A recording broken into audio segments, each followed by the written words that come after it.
এখন এসেছি বোনদের বাড়িতে।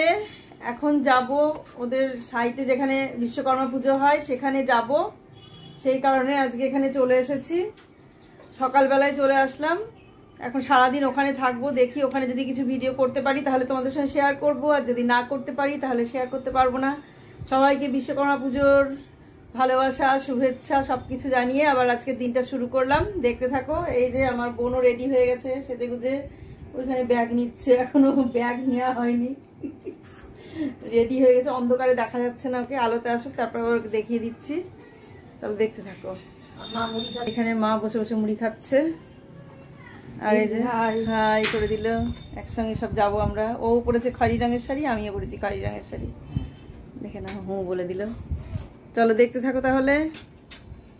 মাকে দেখিয়ে দিলাম মুড়ি খাচ্ছে বসে বসে। মা যাবে না, বেগনি আর মুড়ি খাচ্ছে মা।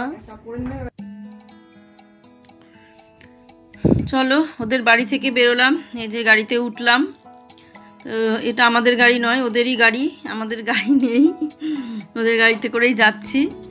আর আমরা তিনজনই আছি, আর কেউ নেই, আর সবাই চলে গেছে। বোনের বরটার যারা ছিল তারা চলে গেছে, আর আরও সব যারা যারা যাবে তারা তারা আলাদা আলাদা গাড়িতে সব চলে গেছে। এটা আমি যাচ্ছি, আমি, বোন আর বুবাইয়ের বাবা, আর কেউ নেই। আর মেঘা বুবাইয়েরও যাওয়ার কথা ছিল, কিন্তু বুবাইয়ের অফিসে পুজো আছে, বুবাইয়ের আসতে অনেকটা দেরি হবে, তা সেই কারণে আর ওরা গেল না। আমরাই তিনজন যাচ্ছি, আর বোনের বর আগেই চলে গেছে। দেখো আমরা গল্প করতে করতে যাচ্ছি। ওদের মানে যে জায়গাটা দিয়ে যাচ্ছি সেই জায়গাটা তোমাদের দেখাতে দেখাতে নিয়ে যাচ্ছি। এখানে পরপর যাব আমরা আইটিসি হোটেল, তারপর কি বলে মা ফ্লাইওভারের উপর দিয়ে, তারপরে অ্যাটমসফিয়ার, তারপর সায়েন্স সিটি, এগুলো পরপর পার করে করে যাব। মেট্রো স্টেশন, এগুলো সমস্ত পরপর পার করতে করতে যাব। তোমরা দেখবে পরপর ওগুলো আছে। আমি আর নতুন করে এগুলো কিছু বলছি না। কলকাতায় যারা থাকো বা যারা নাও থাকো তারাও চেনো এগুলো, বিশেষ বিশেষ জায়গা তো এগুলো বেশিরভাগ মানুষই চেনো। দেখতে থাকো। আমরা যাচ্ছি, এই শুরু হয়ে গেল বেরোনো, ঘোরাঘুরি। এবার এখন ঘরের ব্লগ কমই থাকবে, টুকটুক করে এখন বেশিরভাগই বাইরের ব্লগই থাকবে। এটা কিনতে যাওয়া, সেটা কিনতে যাওয়া, পুজোর বাজার। আর আমার তো আছেই গোপাল বাবাজির জন্য এটা ওটা কেনাকাটা পুজোর সময়। মানে যেহেতু জন্মাষ্টমীতে বেশ কিছু জিনিস কিনলাম, এবার আবার পুজোর জন্য কিছু কিনতে লাগবো, আবার নিজেদের জন্য কিছু টুকটাক কিনতে হবে। মেঘা বুবাই তো ওরা ওদের মতো কিনছে, ওদের যেগুলো কেনাকাটা হবে সেগুলো তোমাদের সঙ্গে শেয়ার করব। আর আমার নিজস্ব কিছু কিনবো, অল্প কিছু, একদম যে কিছু কিনবো না তাও না। আর যখন মানে একবারে বেশিও অনেক কিছু কিনবো না, কারণ যা শাড়ি আছে সেই সমস্ত শাড়ি পরার জায়গা নেই, আর শাড়িতে আলমারি ভর্তি হয়ে গেছে, রাখারও জায়গা নেই। আর নতুন নতুন এখনও 4খানা নতুন শাড়ি আমার ভাঙা হয়নি, পড়ে আছে। ভালো ভালো 4টে শাড়ি, যে 4টে শাড়ি তোমাদের আমি দেখিয়েছি আমার শাড়ি কালেকশানে, দেখবে সেখানে আছে, আগের ব্লগে শাড়ি কালেকশান দেখানো আছে, সেইখানে আছে যে 4টে শাড়ি আমি পরিইনি। সেই 4টে শাড়ি এখনও আছে, ভাঙা হয়নি। কোথায় পরবো, পরার জায়গা নেই।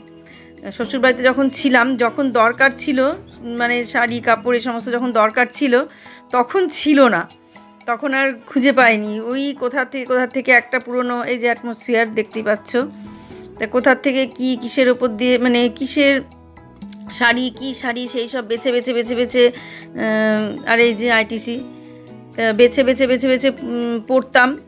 তখন শাড়ির প্রচুর দরকার ছিল, এখানে যাওয়া সেখানে যাওয়া, অনেক জায়গায় যাওয়া, প্রচুর অনুষ্ঠান বাড়ি সব কিছু ছিল।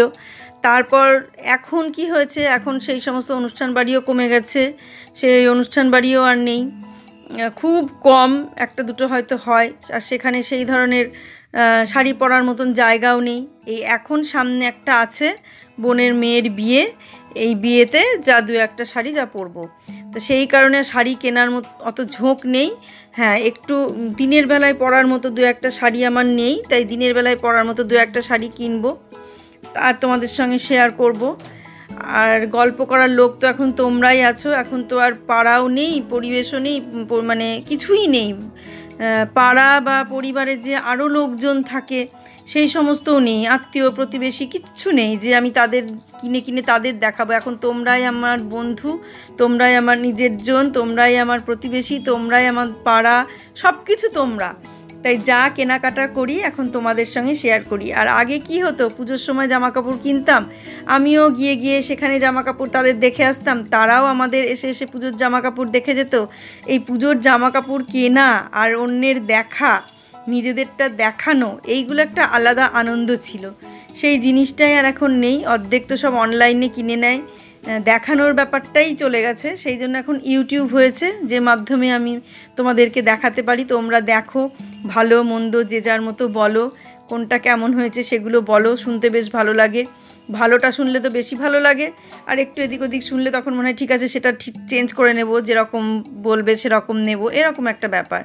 তা এই দেখো তোমাদের সঙ্গে কথা বলতে বলতে চলে আসলাম ওদের সেই সাইটে যেখানে পুজো হবে। চলো ভেতরে যাই, ভেতরে গিয়ে তোমাদের দেখায়। আর এই যে পুরো প্রচুর ফাঁকা জায়গা পড়ে আছে, সেই জন্যই জায়গাটায় মানে ওয়েদার অতিরিক্ত মনোরম। মনোরম বলতে মানে বৃষ্টির পর ঝমঝম যে বৃষ্টিটা ছিল 3 দিন ধরে, সেই বৃষ্টির পরে দারুণ রোদ উঠেছে, ঝলমলে রোদ। সেই জন্য মানে পরিবেশটা ভীষণ ভালো লাগছে রোদের জন্যে, একদম শরতের আকাশ। আর এই তো বিশ্বকর্মা পুজো দিয়ে শুরু হয়ে যায়, পর শুরুই হতে থাকে। আমাদের তো অনুষ্ঠানের শেষ নেই, পরপর বছরে মানে সারা বছর ধরেই কিছু না কিছু চলতেই থাকে। তা সেই কারণে আমাদের অনুষ্ঠানের শেষ নেই। তা বাইরে বেরোনোটা এখন থেকেই শুরু হলো, এরপর তো আর ঘরে তো কমই থাকবো, দেখতেই পাবে এটা ওটা কিনবো, এই করব সেই করব। তবে নিজের জন্য সেই একটা বয়সের পর জিনিসপত্র কেনাকাটা কমে যায়। শাড়ি বলো, জামা কাপড় বলো, যাই হোক, কেনার যে একটা নেশা সেটা কমে যায়। হ্যাঁ, যদি আবার আমি আমার পাড়ায় থাকতাম বা শ্বশুরবাড়ির দেশে থাকতাম বা বাপের বাড়ির দেশে থাকতাম, তাহলে কি হতো, প্রচুর বন্ধু বান্ধব আত্মীয় স্বজন থাকতো, তখন তাদের সঙ্গে বেড়ানো, কেনা, একটা আলাদা নেশা থাকতো, যে না পরে বেড়াবো, ওদের সঙ্গে কিনি দু একটা, বা তারাও পরবে, আমার ভালো লাগবে, আমিও কিনি। কিন্তু এখানে এসে কি হয়েছে বলো তো, সেই সমস্ত পরিচিত মানুষ তো নেই, পরিচিত মানুষ খুব কম। যেহেতু পরিচিত মানুষ কম, তাই বেড়ানোর ব্যাপারটাও কম, ওই নিজেরা দুজনই যা বেরোবো। এবার সেই বেরোনোর জন্যে শাড়ি পরে বেড়ানোটা হয় না, কারণ রাত্রে ঠাকুর দেখা বুঝতেই পারছো, ওইভাবে লাইনে দাঁড়িয়ে প্যান্ডেলে দাঁড়িয়ে প্রচণ্ড গরম লেগে যায়, তাই শাড়ি পরে দেখাটাও অসুবিধে হয়, হাঁটাচলা করাও।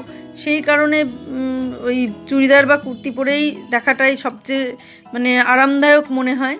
তাই ওই চুড়িদার কুর্তি নিয়ে নেব, যাতে সেইভাবেই ঠাকুর দেখা যায়। তা সেই কারণেই ঠিক করে নিয়েছি যে ওইভাবেই ওই দু একটা কিনবো, আর যখন কিনবো তখন তো তোমাদের সঙ্গে শেয়ার করবোই, তোমরা দেখতেই পাবে। ছোটোবেলাটা ছোটোবেলায় হয়, বড়োবেলাটা বড়োবেলায় হয়। ছোটোবেলায় যে জিনিসটা ছিল সেই জিনিসটা এখন আর নেই। আমাদের ছোটোবেলার ঠাকুর দেখার গল্প বলতে গেলে অনেক হয়ে যাবে। যে ক্লাবে বাবা যেত, সেই ক্লাবে আমরাও যেতাম। সেই ক্লাবে যখন ঠাকুর তৈরি হতো, সেই তৈরি হওয়া থেকে শুরু হতো আর একদম দশমী পর্যন্ত একভাবে চলতো আমাদের সেই ঠাকুর দেখা। সেই চোখ আঁকতো যখন চক্ষুদান, সেই সময় আমরা রাত্রি গিয়ে দাঁড়িয়ে থাকতাম যে কখন চোখ আঁকবে আর আমরা দেখব। তারপরে তো ঘুম থেকে উঠে দিদি ভাই আজকে সপ্তমী, আমি বলতো হ্যাঁ রে আজকে সপ্তমী, বোনকে বলতাম তাড়াতাড়ি করে ঘুম থেকে উঠে স্নান করে না রেডি হয়ে জামা কাপড় ছেড়ে নতুন জামা পরে বেরিয়ে পড়লাম। এই যে একটা ব্যাপার, নতুন জামা পরে বেরোবো, ঠাকুর দেখবো, পাড়ার ঠাকুরগুলো দেখবো, সেই ব্যাপারটা মানে পাড়ার ঠাকুরের প্রতি যে একটা আলাদা টান। এখন যেমন প্যান্ডেল লাইট এটাই মেন, ঠাকুরের ভিতরে যে প্রাণটা বুঝতে পারি না, প্রাণ আছে কি না বুঝতে পারি না, কিন্তু আগে সেটা বুঝতে পারতাম যে ঠাকুর মানে ঠাকুরই, তার মধ্যে আলাদা প্রাণ আছে। কিন্তু এখন সেই প্রাণটা বুঝতে পারি না, কিন্তু অন্যরকম অনেক কিছু বুঝতে পারি, আলো ঝলমলে, ঠাকুরের ডিজাইন চেঞ্জ, অনেক কিছু বুঝতে পারি, কিন্তু থিম এই রকম সব বুঝতে পারি, কিন্তু প্রাণটা আছে কিনা বুঝতে পারি না। তো যাই হোক, এইভাবেই ঠাকুর দেখতে এখন অভ্যস্ত হয়ে গেছে সবাই, আমরাও দেখি। বেশি কথা বললে আবার জ্ঞানের কথা হয়ে যাবে অনেক। তা দেখো এবার যা কিনেছি সেগুলো একটু দেখিয়ে দিই তোমাদের, যে কটা জিনিস কিনলাম পুজোর পরে। আর খাওয়া দাওয়া হয়েছে, সেগুলো তোমাদের সঙ্গে আর শেয়ার করিনি। তোমরা দেখলে আমি ঘুরে আসলাম বিশ্বকর্মা পুজো বোনদের মানে ওখানে হয়েছে, যেখানে সাইটে হয়েছে, তা সেখানে পুজো দেখে আসলাম। খাওয়া দাওয়া করেছি, কিন্তু খাওয়াটা আমি আর ভিডিও করতে পারিনি, কারণ অনেক লোকজন ছিল, খাওয়ার সময় ভিডিও করতে আমার লজ্জা লাগলো, সেই জন্য করতে পারলাম না।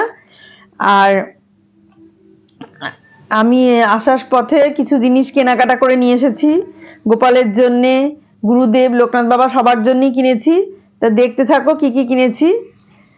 আমি লোকনাথ বাবা আর গুরুদেবের জন্য এই এই ওয়ারগুলো, এই নেটটা কিনেছি। এই নেটটা দিয়ে আমি বালিশের ওয়ার করব আর কি, ওয়ার না তোয়ালে বানাবো। তো তোয়ালে যেহেতু নেই সেই জন্য এগুলোকে কেটে সেলাই করে, চারিদিকে কুচি দিয়ে সেলাই করে মাপ করে আমি কেটে টেলারের কাছে দিয়ে দেব, আর সেটাকে সেলাই করিয়ে নিয়ে আসবে। আর চারদিক থেকে যদি লেস কিনতে পারি ভালো, লেস না কিনতে পারলে এইটাই সাইড দিয়ে কেটে বলবো কুচি দিয়ে দিয়ে লাগিয়ে দিতে। এই একটা গেল, এই একটা জিনিস কিনেছি। নেটটা একদম সাদা ধার ধরে কিনেছি যাতে সুবিধে হয়, মানে লোকনাথ বাবার গুরুদেবের হয়ে যায় এটাতেই। এই একটা জিনিস কিনেছি। আর আর দুটো জিনিস কিনেছি গোপাল বাবাজির জন্য, দেখো ভালো লাগবে তোমাদের দেখতে। এই যে বিছানার চাদর বানাবো এগুলো দিয়ে, যেহেতু বিছানার চাদর ওই একই চাদর পাতা হয়, ভালো লাগে না দেখতে, সেই জন্য এই যে ছিট নিয়ে এসেছি, এই দেখো এই ছিটগুলো নতুন ছিট কিনে নিয়ে এসেছি। এই ছিটগুলোকে চারদিক সেলাই করে এইগুলো দিয়ে বিছানার চাদর বানাবো। চাদর মানে বেড কভার আর কি, সুন্দর করে বানিয়ে যদি পারি তাহলে লেস লাগিয়ে নেবো, তাহলে আরো ভালো লাগবে দেখতে। তা এই জন্য এইগুলো একটা নিয়ে এসেছি, সুতির একদম, যাতে মানে ভালো হয় আর কি, নরম হয়, সেই জন্য সুতির এই ছিট কিনে নিয়ে এসেছি। এগুলো সমস্ত করব, চেষ্টা করছি পুজোর আগে এগুলো কমপ্লিট করার। এই দেখো কেমন লাগছে বলো। আর একটা নিয়ে এসেছি, এটা মানে এক একটাতে দুটো করে হবে, তা আমি সেই জন্য দুটো দুটো মানে দু রকম ছিট নিয়ে আসলাম, যে চারটে হয়ে যাবে এক একটা দিয়ে। আর এই যে আর একটা প্রিন্ট, দু রকম প্রিন্ট নিয়ে আসলাম, এটা এই ধরনের প্রিন্ট নিয়ে আসলাম, আর ওটা হলুদ নিয়ে আসলাম। আরো নিয়ে আসবো, দু তিন রকমের নিয়ে আসবো আরো। তা এখান থেকে এই দু রকমই নিলাম, আমি ওখান থেকে আবার কিনবো, মানে বহরমপুরে গিয়ে কিনবো। আমার ছিটটা বাগড়েচা ছাড়া অন্য কোনো জায়গায় কিনতে ইচ্ছে করে না বহরমপুরের, যদিও এখানে প্রচুর দোকান আছে। তোমরা আমাকে বলবে যে এখান থেকে কলকাতা থেকে গিয়ে বহরমপুর থেকে কেনা, কিন্তু কি বলতো, অভ্যাস যার যেখানে সেখান থেকেই হয়। সেটাও যতদিন মা আছে ততদিন, মা না থাকলে তখন আর সেটা সম্ভব হবে না, অতদূর যাওয়া ইচ্ছেও করবে না, সম্ভব নয়, ইচ্ছেও করবে না যেতে। আর একটা জিনিস হচ্ছে, আর কয়েকটা জিনিস কিনলাম। এই যে এটা কিনলাম গুরুদেব লোকনাথ বাবার আসনে পাতার জন্যে। এটা যদিও একদম ধবধবে সাদা নয়, অফ হোয়াইট, কিন্তু তবুও কিনে রাখলাম। পুজোর সময় নতুন কিছু পাততে ইচ্ছে করে, তখন নতুন পাতার কিছু থাকে না, সেই জন্য এইগুলো কিনে নিয়ে আসলাম। আর সাদা তোয়ালেও কিনে নিয়ে আসবো, মানে ওগুলো বেশ দেখে আসলাম, একসঙ্গে অত কিনলাম না, পরে কিনে নিয়ে আসবো। এই যে এগুলো সেই সোফায় পাতে না, সেই জিনিসই আমি দুটো নিয়ে আসলাম আর কি, দুটো কিনে নিয়ে আসলাম। লোকনাথ বাবারও হবে, গুরুদেবেরও হবে। এই যে দুটো পার্ট কিনে আসলাম, এখান থেকে মাঝখান থেকে কেটে এগুলো করা যাবে। এই একটা নিলাম। আর হচ্ছে বললাম না, যা কিনছি সবই গোপাল আর লোকনাথ বাবা। আর এই তোয়ালে একটা নিলাম, এই যে গোপালের জন্য নিলাম, কিন্তু এত বড় তোয়ালে তো আমি লাগবে না বালিশে, ছোট ছোট তোয়ালে লাগবে। তাই এই বড় তোয়ালেটাকে কাটিয়ে, এই যে এই বড় তোয়ালেটা বেশ সুন্দর নরম সুতির, এই তোয়ালেটাকে কাটিয়ে নিয়ে আমি ছোট ছোট করে নিয়ে, এইটা হচ্ছে গোপালের জন্যে বালিশের তোয়ালে বানাবো, সেই জন্য এই তোয়ালেটা নিলাম। আর সাদাগুলো নিলাম গুরুদেব আর লোকনাথ বাবার জন্য। তাই এই কয়েকটা জিনিস নিলাম, তোমাদের কেমন লাগলো তোমরা জানাবে। আর আমার জন্য কিনতে যাব, একদম কিনবো না তা না, আর বুবাইরাও ওদের জন্য কিনবে। তা চলবে, সবে শুরু হলো, অত তাড়াহুড়ো কিছু নেই। আর একটা বয়সের পর এগুলো সব কেটে যায়, নেশাটা অতটা থাকে না, তবুও কিছু তো একটা একটা কিনতেই হবে। ধরো দশমীর দিন একটু পরবো, অষ্টমীর দিন হয়তো একটু পরলাম, তো সেই হিসেব করে। আর গোপালের পোশাক কিনতে হবে, তো সেই হিসেব করে একদিন বেরোবো, বেরিয়ে মোটামুটি যা কেনাকাটা করা টুকটাক সেগুলো কিনে নিয়ে আসবো। আর বেশি যে বাড়াবাড়ি কিছু কিনবো তা এবার কিনবো না, অল্প কিছুর ওপর দিয়েই সারবো। সামনে আবার বোনের মেয়ের বিয়ে আছে, সেই বিয়েতে কিছু কেনাকাটা করব, সেই কারণে আর এখন সেভাবে কিছু কিনছি না, এখন অল্পের ওপরেই কিনে মোটামুটি পুজোটা। আর এখানে তো শাড়ি পরে ঠাকুর দেখতে যাওয়াটা একটু বিড়ম্বনা হয়ে যায়, রাত জেগে জেগে ঠাকুর দেখে দেখে বেড়ানো, আর ওই বারবার যাতেই থাকো তুমি, রিক্সায় থাকো, টোটোতে থাকো, অটোতে থাকো, গাড়িতে থাকো, যেখানে যাতেই থাকো, তোমাকে নেমে সেই 1 কিলোমিটার 1.5 কিলোমিটার লাইন দিয়ে দাঁড়িয়ে তারপরে গিয়ে প্যান্ডেলে গিয়ে ঠাকুর দেখা, তা সেটার জন্যে শাড়ি পরে, বলবো না যে শাড়ি পরে চরম অসুবিধা হয় বা কিছু, তবে আমার ক্ষেত্রে একটু অসুবিধে হয়ে যায় আমার, সেই কারণে আর মানে শাড়ি নিলেও শাড়ি পরে ঠাকুর দেখতে যায় না রাত্রে, ওই চুড়িদার বা কুর্তি যেটা নিই নতুন সেটা পরেই যাই। আর সত্যি কথা, একটা বয়সের পরে সবকিছু নেশাই কেটে যায়, ছোটবেলায় যেটা থাকে বা আর একটা ব্যাপার যেটা হয় যে বন্ধু বান্ধব অনেক কিছু থাকলে পরে, বন্ধুরা থাকলে একসঙ্গে বেরোনোর যে আনন্দটা, সেটা না থাকলে কেনাকাটার আনন্দটাও থাকে না। তা দেখতে থাকো এর। আর আজকের মতো ব্লগটা আমি এখানেই শেষ করে দিচ্ছি। তোমরা সবাই ভালো থেকো, সুস্থ থেকো, সাবধানে থেকো। সামনের দিন একটা সুন্দর নতুন ব্লগ দেখার অপেক্ষায় থাকো। আজকে আসি তাহলে।